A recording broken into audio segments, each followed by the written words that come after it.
پاکستان مرکزی مسلم لیگ پی پی 106 ملکھاں والا میں چودھری نواز احمد کی جانب سے گرینڈ سحری دسترخوان کا اہتمام کیا گیا، جس میں سینکڑوں لوگوں کے لیے بہترین اور لگژری سحری بنائی جاتی ہیں۔ گزشتہ سالوں کی طرح اس سال بھی گرینڈ سحری دسترخوان کا اہتمام کیا گیا ہے۔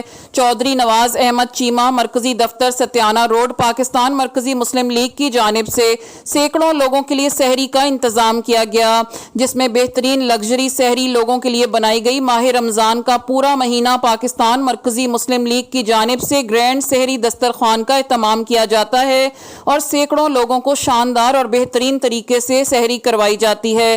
سحری میں ہر روز مختلف قسم کی ڈشز تیار کی جاتی ہیں، جس میں حلیم، چنے، گوشت، دہی، چائے، تازہ روٹی، مٹن، بیف بھی دیا جاتا ہے۔ پاکستان مرکزی مسلم کی لیگ کی جانب سے یہ دسترخوان ہر خاص و عام کے لیے ہے، جہاں سینکڑوں فیکٹری ورکر، ہاسٹل اسٹوڈنٹس صبح سحری کرنے کے لیے آتے ہیں۔ شہریوں نے اس مہنگائی کے دور میں پاکستان مرکزی مسلم لیگ کے اس اقدام کو خوب سراہا۔ یقیناً سحری کروانا اللہ کے ہاں بہت بڑا اجر ہے۔